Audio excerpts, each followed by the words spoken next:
સુરત એ ટેક્સટાઇલનું hub છે. અહીં ઘણી બધી પ્રિન્ટિંગ અને ડાઇંગ મિલો આવેલી છે, પરંતુ છેલ્લા 60 દિવસથી લોકડાઉન છે, તેને કારણે સચિન વિસ્તારની 80% મિલો અને ફેક્ટરીઓ બંધ પડી રહી છે. તો આ અંગે ચેનલ સુરતની ટીમ દ્વારા ત્યાંના વિસ્તારની પરિસ્થિતિ જાણવાનો પ્રયાસ કર્યો હતો. જોઈએ આ સ્પેશિયલ રિપોર્ટ.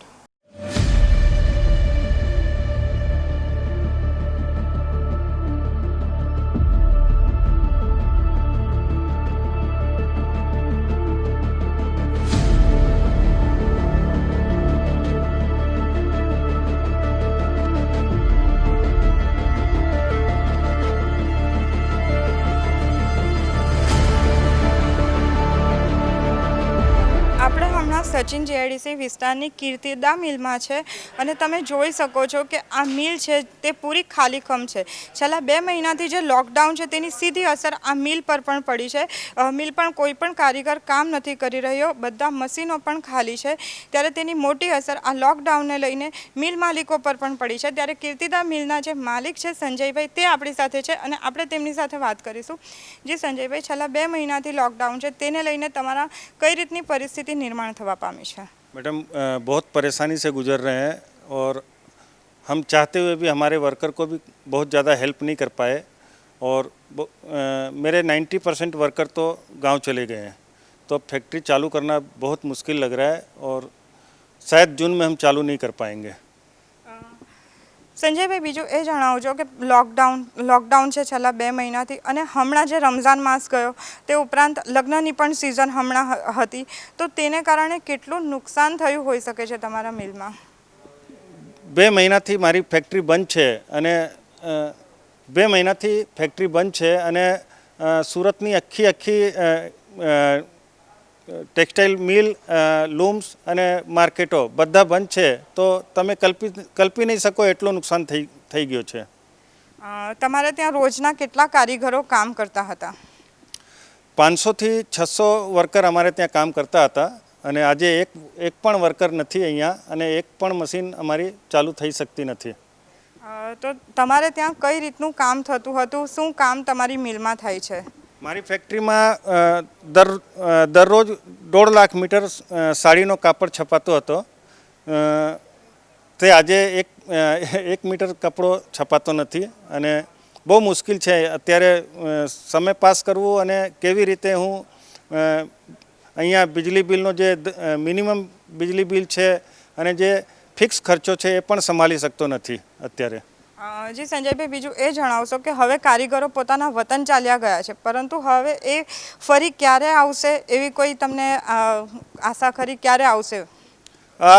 અત્યારે કહી શકાય નહીં, કેમ કે સરકારની પોલિસી શું છે એ ખબર પડતી નથી. માનો હું કોઈ કારીગરને ફોન કરું, ભાઈ તમે 15મી તારીખ અહીંયા આવી જાઓ, તો સરકાર શું એની 30મી પછી ખબર પડશે કે કોઈ બહારનો માણસ અહીંયા આવે તો એને ક્વોરન્ટાઇન રહેવું પડશે કે નહીં રહેવું પડશે? શું પોલિસી છે સરકારની એ ખબર પડે તો જ અમે વિચારી શકીએ કે ભાઈ આપણે આ કારીગરને પાછા બોલાવીએ. અત્યારે કોઈ સમજ નથી પડતી કે ભાઈ માનો 600-700 કારીગર અહીંયા બોલાવું છે તો માનો એ લોકોને ક્વોરન્ટાઇન થવું પડે તો બહુ મુસીબત સર્જાઈ જાય. સંજયભાઈ, એ જણાવશો કે સરકાર દ્વારા 3000 કરોડ જેટલી સબસિડી પણ આપવામાં આવી છે, તો તેનો કોઈ તમને લાભ મળ્યો છે ખરો? નહીં મેડમ, આપણે અમારી ટેક્સટાઇલ ઇન્ડસ્ટ્રીમાં તો કોઈ મને દેખાતો નથી કે કોઈ લાભ મળે. હા, બેંકવાળા કદાચ થોડુંક સીસી લિમિટ વધારી શકે, પણ એમાં બહુ સમય લાગશે. અત્યારે તરત તો કશું સંભવ નથી લાગતો અને ડાયરેક્ટ કોઈ બેનિફિટ દેખાતો નથી. સરકાર પાસે કોઈ આશા અપેક્ષા કંઈ ખરી? ભાઈ આ સુરત પહેલાં જેવો થઈ જાય એ માટે જે સરકાર સહયોગ કરે તો સારું રહે. જી બિલકુલ. તો આ હતા કીર્તિદા મિલના માલિક સંજયભાઈ કે જેમની સાથે આપણે વાત કરી. તેઓ જણાવી રહ્યા છે કે અહીં રોજના લગભગ 500 થી 600 જેટલા કારીગરો કામ કરતા હતા, પરંતુ હાલમાં તે કારીગરો પોતાના વતન ચાલ્યા ગયા છે. તે 2 મહિનાથી ફેક્ટરીઓ બંધ છે, પરંતુ લાઇટ બિલ છે તે એમને ભરવું જ પડે છે, બીજા બધા વેરા છે તે પણ એમને ભરવા જ પડશે. તો તેને કારણે તેમને ખૂબ જ મોટું નુકસાન થયું છે અને ફરી આ ઉદ્યોગ ક્યારે ધમધમતો થશે તે પણ એક મોટો સવાલ છે.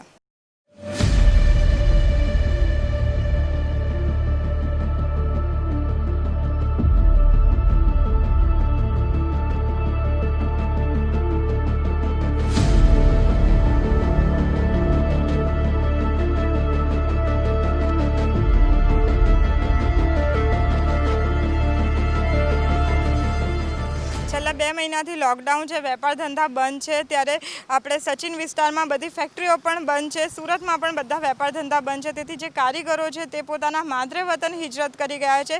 ત્યારે સુરત કામદાર યુનિયન સંઘના પ્રમુખ આપણી સાથે છે અને આપણે તેમની સાથે વાત કરીશું। જી સર, તમારું નામ જણાવશો અને તમારા યુનિયનનું નામ જણાવશો। मेरी यूनियन का नाम है गुजरात संघर्ष लेबर यूनियन, उसका मैं प्रमुख हूँ। मेरा नाम कामरान उस्मानी है। સર, અહીંયાથી કેટલા કામદારો પહેલાં કામ કરતા હતા, કેટલા કામદારો હિજરત કરી ગયા છે? यहाँ पे सभी इंडस्ट्रीज मिला के, चाहे वो डाइंग पेंटिंग हो, लूम्स हो, एम्ब्रॉयडरी हो, केमिकल हो, टेक्सटाइल हो, से लगती हुई जितनी भी इंजीनियरिंग जोन हो, लगभग 20 से 25 लाख लोग यहाँ पे पर प्रांति जो दूसरे स्टेट से आए वो काम करते थे। उसमें से 90% कामदार यहाँ से 90 से 95% कामदार यहाँ से जा चुके हैं।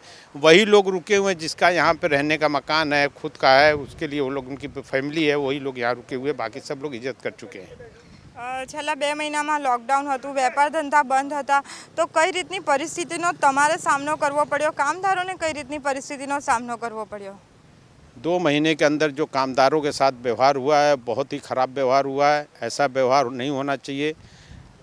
कारीगरों कामदारों की ये पोजीशन थी कि खाए बगैर मरे हैं। सरकार खाली बड़े बड़े दावे करती थी, सरकार खाली पेपरों पे अच्छी बातें करती थी। कामदारों की ये पोजीशन थी कि एक रूम में 8-8, 10-10 कामदार रहते थे। 2 महीने से बंद हो गया था। मार्च के महीने में 24 तारीख को मोदी साहब ने लॉकडाउन किया और लॉकडाउन करने के बाद मिलों में पगार भी नहीं हुई थी। कामदारों को बाद में मार्च की जो पगार दी गई वो भी काट के दी गई। अप्रैल मई की किसी ने कोई पगार नहीं दिया है, ना तो कोई राशन किट दिया है। एक मरतबा कुछ मिल वालों ने राशन किट दिया था, उसके बाद किसी ने कारीगरों को पूछा नहीं है, ना सरकार ने पूछा है, ना तो इंडस्ट्री वालों ने भी पूछा है। कामदार की जहाँ तक बात है, बहुत ख़राब परिस्थिति में गए थे।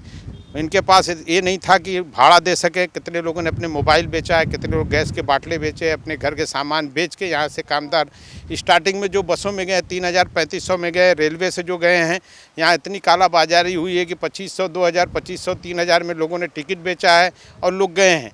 बाद में श्रीमती सोनिया गांधी ने, कांग्रेस पार्टी ने एक डिसीजन लिया। डिसीजन में जो आया कि भाई हम रेलवे फ्री करते हैं। रेलवे फ्री होने के बाद जब यहाँ से 60 से 70% कामदार जा चुके हैं, उसके बाद सरकार जागी है, भारतीय जनता पार्टी जागी है और उन्होंने फ्री ट्रेन किया है और यहाँ से लोग कामदार जो है हिजरत करके 90% के लगभग चले गए। जहाँ तक कारीगर आने का सवाल है, कारीगर जब यहाँ से गए इतनी तकलीफ़ में, तो इतनी आसानी से वो कामदार आने वाले नहीं हैं। आपको याद होगा कि 94 में प्लेग जब हुआ था तो काशीराम राणा यहाँ से उड़ीसा जाके उड़ीसा सरकार से रिक्वेस्ट करके वहाँ से कामदार लेके आए थे। वो दिन दूर नहीं कि यहाँ के इंडस्ट्रीज वालों को, यहाँ की सरकार को, यहाँ के नेताओं को हर स्टेट में जाना पड़ेगा और वहाँ से कामदार को लाना पड़ेगा। कामदार को लाने के लिए अभी से सरकार कोई पॉलिसी ऐसी नक्की करेगी, जिस तरह से यहाँ से बाद में फ्री गए हैं उसी तरह से सरकार वहाँ से उनको फ्री लावे और उनको आते ही सूरत स्टेशन पे 1-1 हज़ार रुपया दे, ताकि वो अपने राशन भर सके और फिर उसके बाद वो कामदार काम पे लग सके। दूसरी बात है कि सूरत का विकास हो या तो दक्षिण गुजरात का जो भी विकास हुआ है, इन कामदारों के ऊपर हुआ है। लेकिन कामदारों को 350 रुपये पगार देने के बाद भी इन लोगों ने उनके ऊपर कोई भी ध्यान नहीं दिया। उनकी हालत बहुत ख़राब होकर यहाँ से गए। कोई पैदल गया है, कोई बस में गया है, कोई ट्रकों में, एक ट्रक में 150-150 आदमी यहाँ से गए हैं। ऐसी परिस्थिति में वो लोग गए हैं तो इतनी आसानी से कैसे आ सकते हैं? उनको लाने के लिए सरकार की पॉलिसी होगी, सरकार यहाँ से रिक्वेस्ट करेगी, यूपी सरकार, बिहार सरकार, उसके बाद ही कुछ हो सकता है। જી કામરાનભાઈ, બીજું તમે એ જણાવશો કે ઘણા કામદારો છે તે બસમાં ગયા છે, ઘણા કામદારો ટ્રેનમાં ગયા છે, પરંતુ આપણે એવા દ્રશ્યો પણ જોયા છે કે ઘણા બધા કામદારો ચાલતા ચાલતા, તમે જે પ્રમાણે હમણાં કીધું, ચાલતા ચાલતા ગયા, રસ્તામાં તડકાથી ભૂખથી તેઓની મોત થઈ ગઈ હોય છે। ઘણા બધા હોય છે લગેજ ઉચકીને, નાના નાના બાળકો સાથે પણ ચાલતા ચાલતા રસ્તે કાં તો સાયકલ પર જતા પણ જોવા મળ્યા છે, તો તે વિશે શું કહેશો? ये तो बहुत ही गंभीर परिस्थिति हुई है। बहुत गंभीर परिस्थिति में यहाँ से कामदार गए हैं और मुझे बहुत दुख के साथ ये कहना पड़ता है कि ये सरकार निकम्मी सरकार है। और पूरे भारत में अगर कोई सबसे ख़राब सरकार, अगर कोई चीफ मिनिस्टर है तो विजय रूपाली साहब हैं। इनको तो इस मुद्दे पे तात्कालिक राजीनामा रख देना चाहिए। और रहा सवाल पैदल चल के यहाँ से लोग गए, मेरे खुद कामदार यहाँ से पैदल चले हैं, बड़ौदा गए, बड़ौदा से ट्रक करके वहाँ से गए हैं। ये बहुत ही ख़राब परिस्थिति में यहाँ से लोग गए। इसके लिए इतनी आसानी से कामदार यहाँ आने वाले अब नहीं हैं। જી બિલકુલ, તો આ હતા સુરતના કામદાર યુનિયન સંઘના પ્રમુખ કામરાનભાઈ કે જેમણે ચેનલ સુરત સાથે ખાસ વાત કરી, તેઓનું કહેવું છે કે અહીં સુરતથી લગભગ 90% જેટલા કારીગરો છે તેઓ પોતાના વતન ચાલ્યા ગયા છે અને હવે તેઓ પાછા ક્યારે આવશે તે પણ એક મોટો સવાલ છે, કારણ કે ઘણા બધા કામદારો ચાલ્યા ગયા છે. અહીં 2 મહિનામાં તેમને ઘણી બધી તકલીફોનો પણ સામનો કરવો પડ્યો હતો. ઘણા કામદારો એવા હતા કે જે ચાલતા ચાલતા પણ ઘરે ગયા હતા. કેટલાક કામદારો એવા હતા કે જેઓએ પોતાની કિંમતી ચીજવસ્તુઓ છે, મોબાઈલ છે, ઘડિયાળ છે, તે વેચીને પણ ત્યાં જવાનો વારો આવ્યો હતો. અને હવે ફરી ક્યારે આવશે? જ્યારે કામદારો આવશે ત્યારે જ અહીંના જે યુનિયનો છે તે ધમધમતા થશે.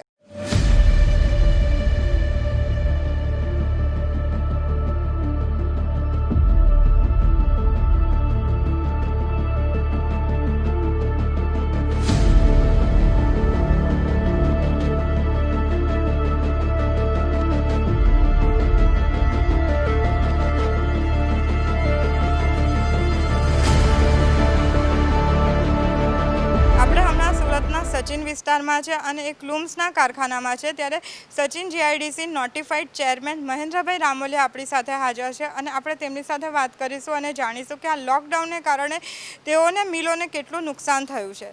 જી મહેન્દ્રભાઈ, તમે જણાવશો કે છેલ્લા 2 મહિનાથી બધા યુનિટ બંધ છે, તમારે કઈ રીતની પરિસ્થિતિનો સામનો કરવો પડ્યો છે?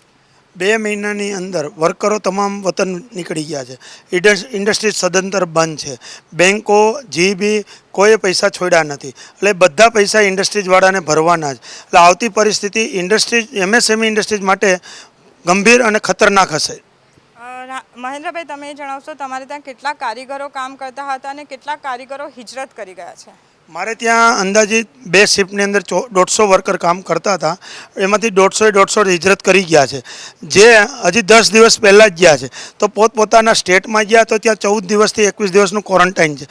એટલે ઓગસ્ટ પહેલાં આ ઇન્ડસ્ટ્રી ચાલુ થાય એવી કોઈ શક્યતા દેખાતી નથી. અને તમારી ઇન્ડસ્ટ્રીઝને કેટલું નુકસાન થયું હોવાની આશંકા છે આ લોકડાઉનને કારણે? ખાલી સચિન જીઆઈડીને અંદાજિત 2000 કરોડ રૂપિયાનું નુકસાન હોય એવું અમને લાગી રહ્યું છે અત્યારે. સરકાર પાસે શું આશા છે? સરકાર દ્વારા એમએસએમઈ માટે રાહત પેકેજ જાહેર કરવામાં આવ્યું છે, તો તે વિશે તમારું શું કહેવું છે? સરકારે જે રાહત પેકેજ એમએસએમઈ માટે ડિક્લેર કરેલું છે એ નવું ચાલુ કરે એના માટે છે. ઓલરેડી એમએસએમઈ જે ચાલી રહી છે એની ઉપર કરોડો રૂપિયાનો બોજ છે. એમાં સરકારની કોઈ સીધી સહાય મળી નથી. જૂનું જ ક્લિયર નથી તો નવો આ એસ્ટેટની અંદર કોણ ઇન્ડસ્ટ્રી ચાલુ? એટલે જે નાના ઇન્ડસ્ટ્રીઝવાળા છે એને જે એમએસએમઈ પેકેજ ડિક્લેર કર્યું એનાથી કોઈ ફાયદો નથી.